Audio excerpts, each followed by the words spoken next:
Today let's talk about the history of figure skates.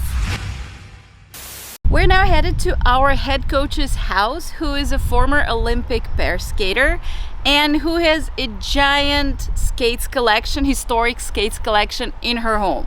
So we're gonna visit her and basically nerd out on her historic figure skates. And while we're getting there, a small history lesson. Ice skates have actually been around for a really long time. There's an ancient pair of them found from 3,000 years BC.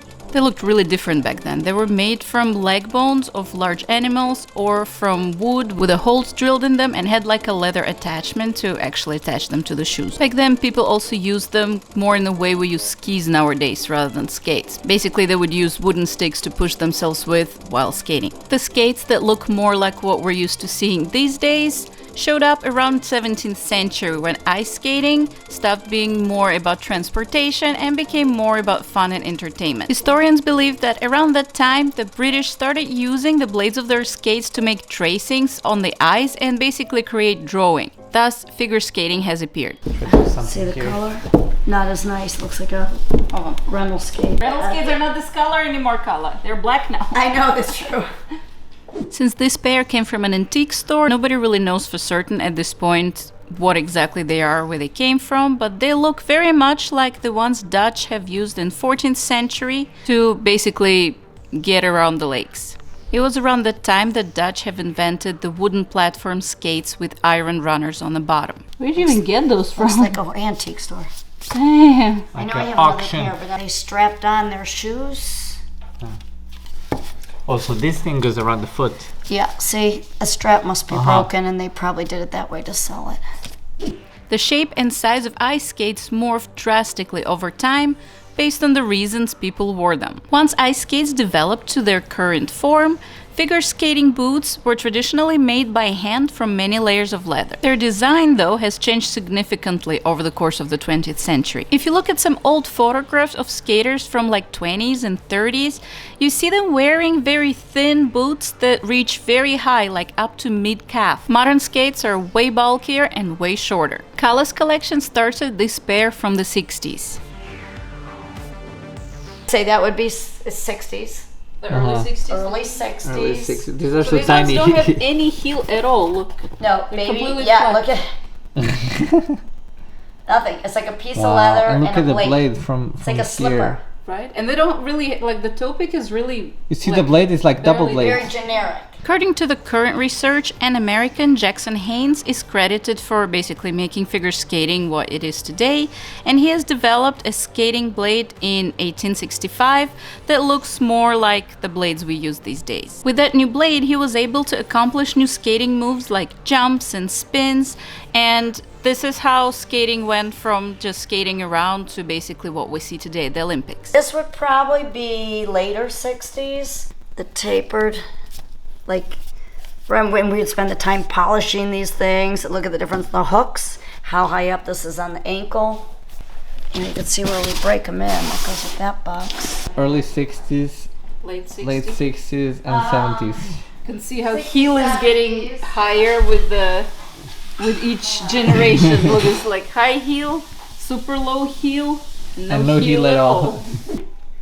So a little higher heel came out, you can see. And these ones are from when? These would be in the 70s.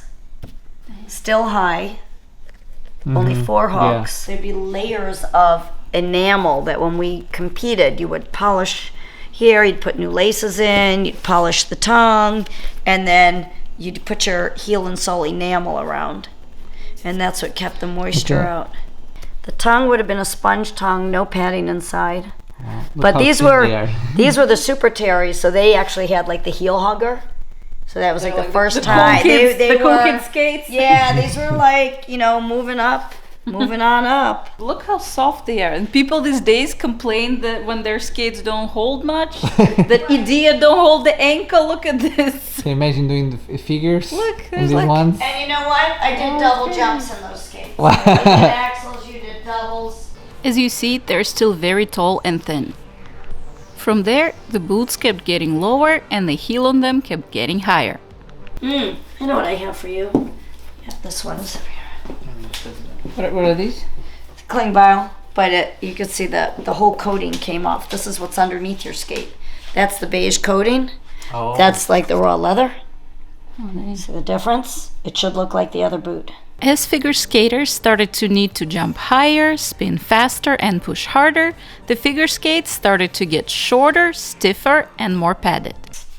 Yeah, those are all 90s. You don't have any skates from the 80s? You feel like you have a gap in your in your skate collection. I think they got beat up and they disappeared. Already has quite a bit of padding, but not the same as like more modern day ones.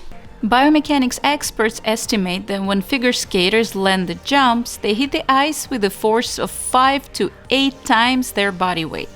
And their ankles, together with the stiffness of their skating boot, absorb that force over a very short period of time. This is why figure skating boots are evolving the way that they are. Higher heel, different leather, and then feel the difference in the stiffness and the weight.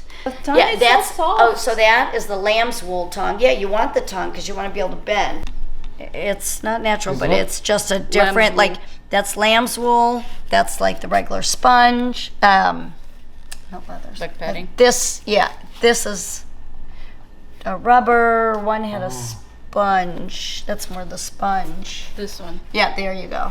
As technology progressed, in the more recent years, boots started to be made of synthetic materials rather than natural leather. They also have heat-moldable padding nowadays, so the shape of each boot on the inside adjusts to the shape of the foot of the skater who wears them. Given that the jumps are getting higher and higher and skates are getting stiffer and stiffer, this kind of customization becomes more and more necessary. Because the right boot, the landing foot, has to be better, stronger. So they're different? So, yeah, we'd have the right boot rebuilt. Let's see, on one of these. It's Are they custom? Those are custom The what? molds.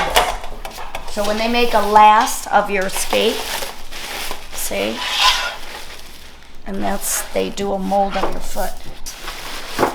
Of my best skate, like that's your feet. So they make the mold, and from there, they would make your custom boots. Wow. That's what they do with the 3D.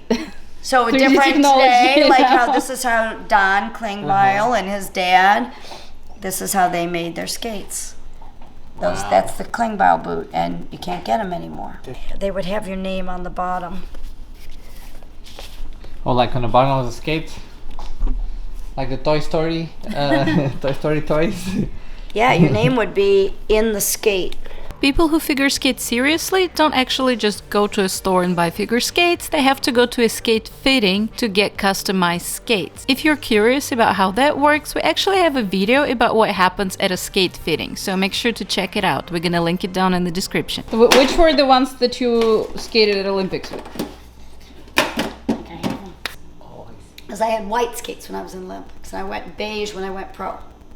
Because back then they didn't wear beige skates when you competed. Now they do. So I either gave them to my girlfriend, or they are in Niles North High School in a showcase with a dress I gave them and Like donated? And they did a plaque in the school. Oh, that's cool. So that's where they might be. The actual weight of the skates and even the blades is changing also. That they're boot, heavy. and that was pretty standard. So people were worried about weight, But the different weight, blade. yeah.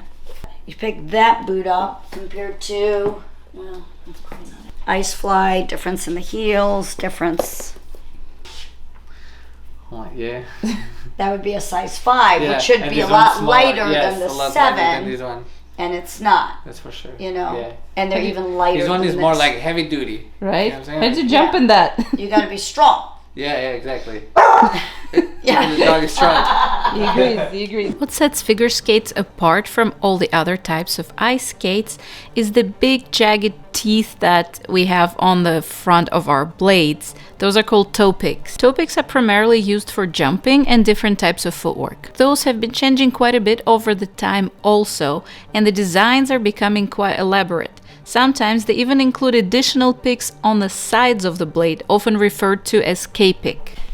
It's a what? K-pick, that extra that Peter Collin is no longer with us, but there's an extra like stabilizer on the toe pick. It's a pattern 99 K-pick blade. So you see the difference? So that the guys don't slip on their toe jumps. The skate blades are typically made of tempered carbon steel coated with high-quality chrome. But lately, more lightweight aluminum or stainless steel blades are becoming more popular with skaters. Figure skating blades are also different depending on which style of figure skating one does. Freestyle blades that you would jump and spin in would typically be longer and with the biggest toe picks. So this is the Paramount blade. You could see the difference in That's the from blade. when? Paramount. This is 90s and now, like Paramount. Uh-huh. Still the same? There's Ultima. Yeah, you could still get it in a gold seal. You know, they're supposed to last longer. And then there's the Ultima blades. So they've all changed a little bit.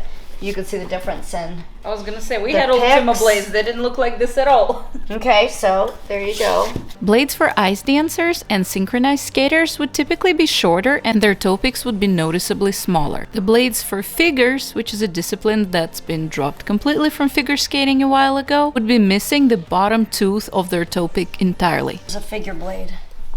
Oh, that's not the one you did figures in. Well, yep, no toe pick. So it's a gold test blade. There's no bottom toe pick, and toe pick here is different when you compare to Oh, it goes up. Oh, I see. What is it go freestyle up? blade.